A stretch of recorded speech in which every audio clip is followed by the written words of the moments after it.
What's going on, y'all? We live. All right, we here with Tips with Coach D, in with another installment of things that we can do to help our basketball players, our basketball athletes, as parents and coaches, to help them have a better season, have them perform better during their respective seasons, right? Whether it be AAU season or whether it be school ball season.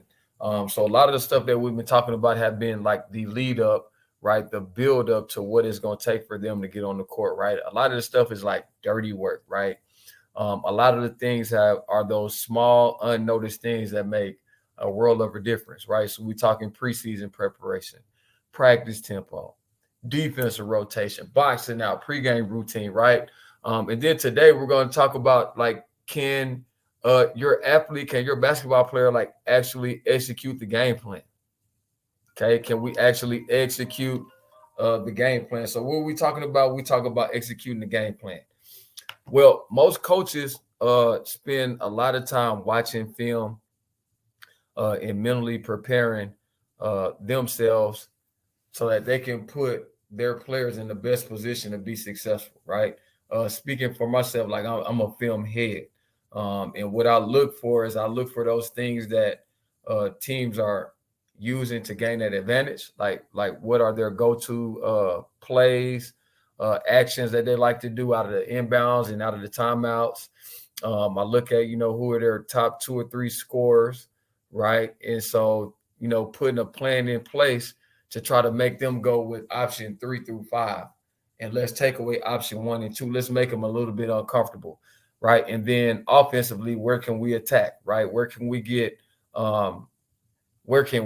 the mismatch with our players against a weaker opponent or a player that we can take advantage of defensively, right? So a lot goes into that, right? And so coaches spend hours and hours and hours watching this film, time away from the family, watching the film, and then you kind of formulate a way that you can attack your opponents based on what you have as a coach. All right, so a lot goes into it. So now when we go to practice, yeah, we're going to do the skill development. We're going to do conditioning. We're going to do strength. We're going to do all of that stuff. But then when it comes down to the team portion of practice, now we have to actually put in that plan in place. Now, here's where the execution comes in. Here's where your player comes in. Is your player or your kid or our child, are they the one that's able to get right in and do it what the coach is asking them to do, the way that they're asking them to do it? Or are they the player that's in the back of the line, not paying attention, talking, and then when the coach puts them in, they're not able to execute what the coach is asking them to do? Okay, so that's one. Again, that kind of goes back to practice tempo, right? Making sure that your kid is paying attention to what goes on. So here's why it's important. Okay, so we already talked about all the time and stuff that coaches put in to actually putting a plan together. Now, when it comes down to game time, the coach is going to play those 7 to 8 players that they have seen consistently execute and practice what they want to see done in the game. All right. So make no mistake about it, right?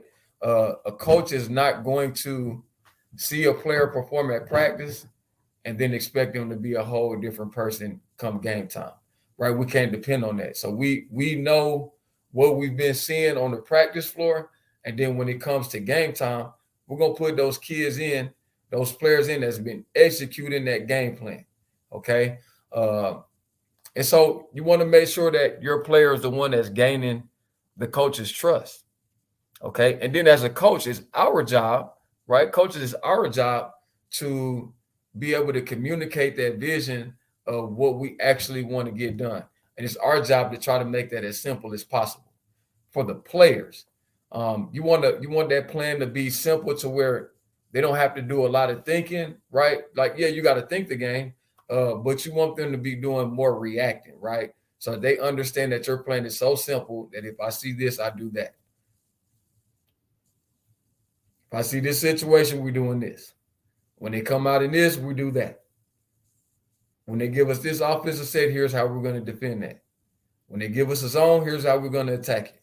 Right? You want to try to keep it as simple as possible. And I know sometimes as a coach, like simple to you, right? Simple to me, right? Might not be simple for that player. What's simple to player 1, 2, and 3 might not be simple to player 4 and 5. And so you might have to individually kind of design it to where each person understands what they're supposed to do when they're in. And then you also have to have those other kids ready to execute when it's their turn to go in. Right. So executing the game plan, it goes both ways. Players got to understand what the coach wants them to do. And the coach, we got to put our players in the best position for them to be successful on the court.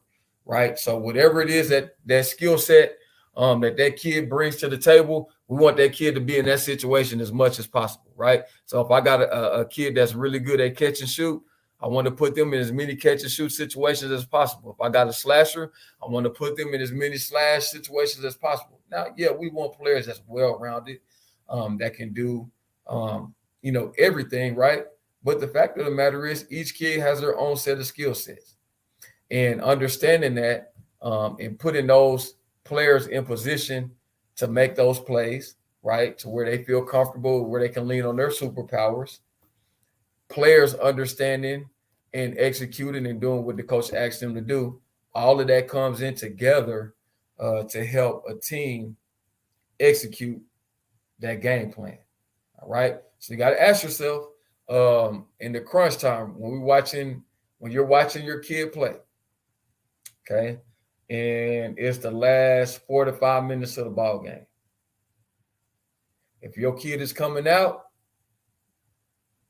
they probably one of those players that the coach does not trust to execute that situation. If your kid's going in, then they've been doing a pretty good job and they've earned their coach's trust to be in them crunch moments at the end of the game. All right. So that's it. Tips with Coach D, making sure our players can execute the game plan, making sure us coaches are making the game plan simple enough so that the player can go out and do them. All right. Peace.